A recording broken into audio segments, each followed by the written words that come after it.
Jamaah sekalian, kita akan sedikit mendiskusikan terkait dengan ini lagi musim perang ya Pak. Tapi secara umum sih saya nggak tahu perang itu kayak apa, politik itu kayak apa. Nah, yang ingin saya sampaikan beberapa hal data-data yang menarik Pak terkait ini. Yang pertama nih, demografi umat beragama. Jadi sebaran umat beragama, dan ada beberapa data yang menarik. Ini data yang saya ambil dari Pew Research di Amerika. Jadi kalau untuk data keagamaan saya sering merujuk kemari. Nanti ada beberapa data yang saya sampaikan sebagai pembanding. Yang pertama, jumlah umat Islam di seluruh dunia sekarang ada 21%. Ini dalam kurun waktu 10 tahun ada peningkatannya 21%, Pak.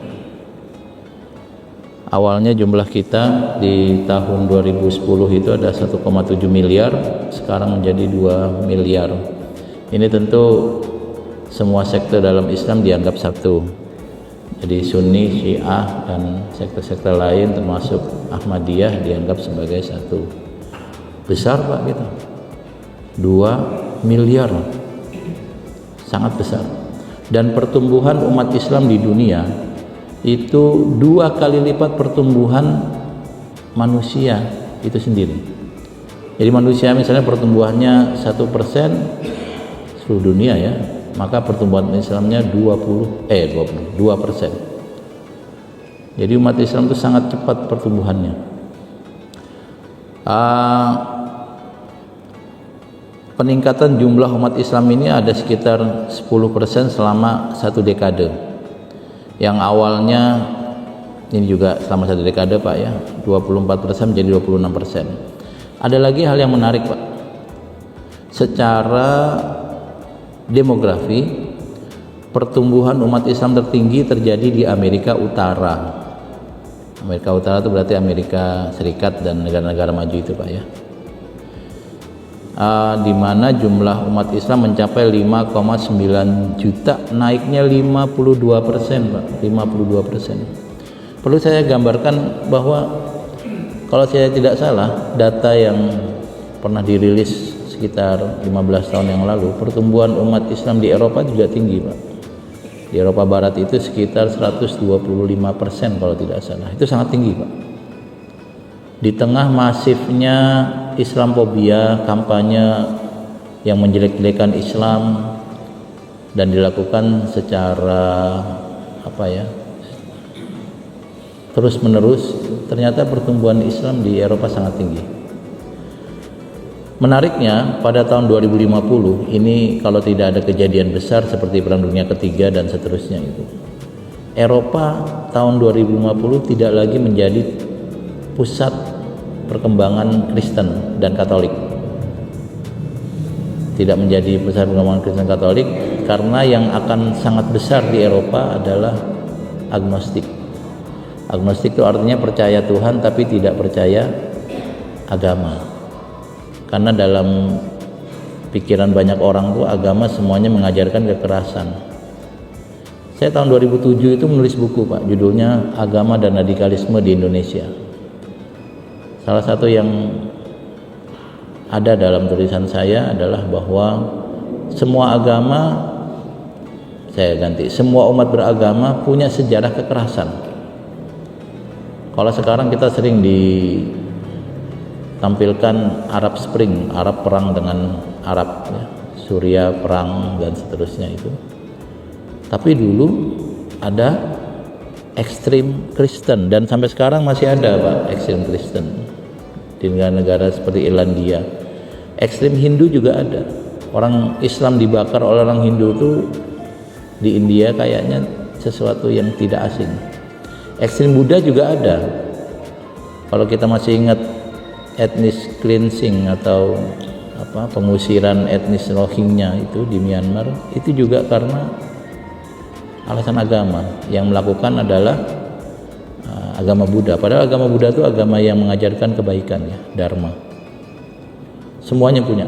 Nah, dari situlah kemudian banyak orang yang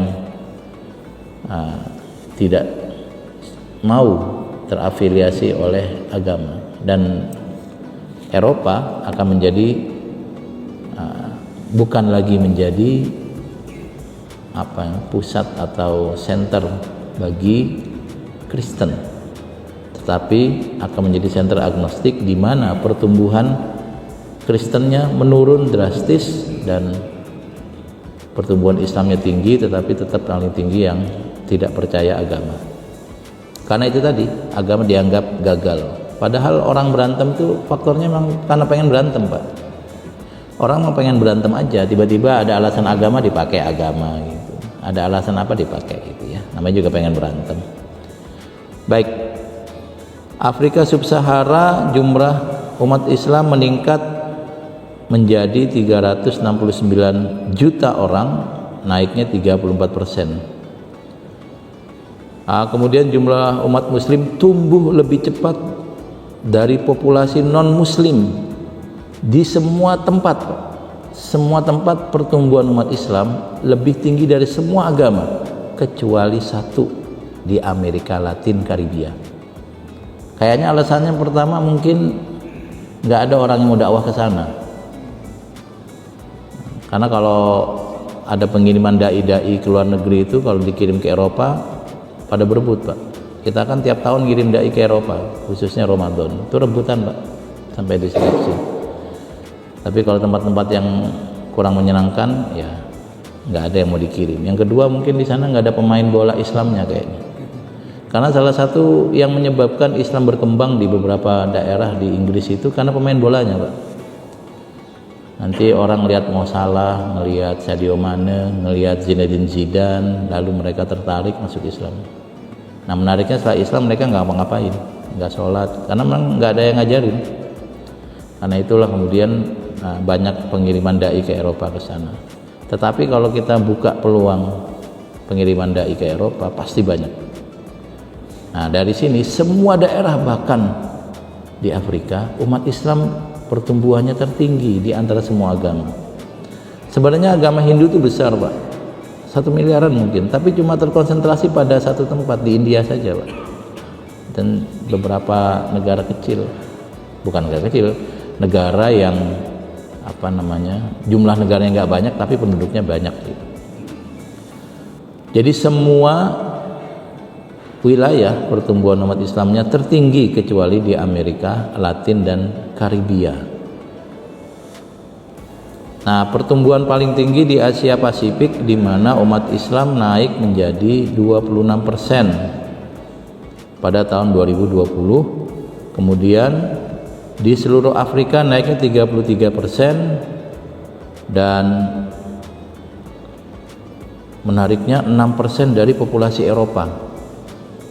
Sebenarnya Eropa itu dari dulu ini, Pak, basisnya Kristen ya, Kristen dan sekte-sekte yang berbeda, Katolik, Anglikan itu di sana. Tapi nggak tahu kenapa sekarang pertumbuhan Kristen di sana stagnan dan menurun. Dalam data yang saya punya lagi bahwa tahun 2025 pusat Kristen nanti akan berpindah ke Afrika, bukan lagi di Eropa. Baik, Bapak dan Ibu sekalian, jamaah sekalian, data ini perlu saya sampaikan supaya kita menatap kondisi yang ada dengan optimis, Pak. Kalau Bapak baca surat Ali Imran ayat 139 itu dinyatakan wala tahinu wala tahzanu wa antumul a'launa in kuntum mu'minin. Jangan kamu resah, jangan kamu sedih, jangan kamu galau, wa antumul a'launa, karena kamu pasti menang, kamu pasti unggul in kuntum mu'minin, kalau kamu beriman.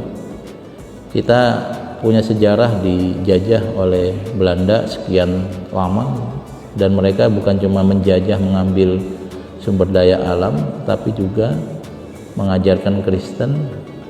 Faktanya kita masih Muslim, Pak. Kakek kita juga dihukum, diperangi, tetap Muslim. Jangan khawatir. Narasi-narasi negatif, narasi-narasi yang bahasanya itu kayaknya pesimis, itu kayaknya nggak pas deh. Islam terbukti sekarang di Palestina dihancurin kayak gitu tetap Muslim, Pak ya. Itu kalau dilihat kehancurannya skalanya masif itu, sampai orang nggak punya rumah, air minum susah gitu. Bantuan saja nggak boleh masuk, tetap muslim Pak. Islam itu sangat kuat, optimis saja. Kita sudah menjalani sekian sekian ratus tahun, sekian abad, dan Islam masih ada. Indonesia pernah dijajah dan Islam masih ada. Di negara-negara yang pernah dihancurkan, Islam masih ada. Dan di negara-negara yang relatif aman, Islam juga berkembang. Karena Islam itu sangat kuat. Wala tahinu wala tahzanu wa antumul a'launa in kuntum mu'minin. Apa yang terjadi sekarang perang, ya kita juga pernah perang, Pak. Dan alhamdulillah perangnya selesai, kita bisa menang dan merdeka. Maka banyakin doa saja. Kalau nanti bisa bantu apa yang bisa dibantu, ya kita bantu. Tetapi doa jangan kurang, karena mungkin nenek moyang kita berdoa supaya merdeka tapi nggak sempat merasakan kemerdekaan. Yang merasakan adalah kita, cucu-cucunya. Saya nggak tahu, mungkin kakek kita perang dulu, ngebayangin kalau merdeka enak. Alhamdulillah sekarang kita sudah merdeka. Tapi banyak masalah, banyak begini. Itu yang tadi saya bilang. Bagaimana kita menyikapi kondisi, paradigma dan seterusnya itu penting, Pak. Kalau yang selalu pesimis dan negatif, ya semuanya dilihat sebagai sesuatu yang buruk. Tapi kalau dia positif, ya, atau dia sabar, ya nanti Allah akan berikan solusi. Baik, ini data yang menarik bahwa di tengah masifnya Islamophobia, berita-berita yang menjelek-jelekan Islam, ternyata Islam tumbuh, dan menariknya tumbuhnya di center-center atau di pusat-pusat Islamophobia itu sendiri, Pak, ya. Apalagi tahun ini katanya ada salat taraweh di Ground Zero udah ada perayaan Ramadan di Inggris. Nggak kebayang, Pak, di Inggris, Pak, ada perayaan Ramadan di London secara khusus. Kayak gitu kok kita pesimis, Pak, ya.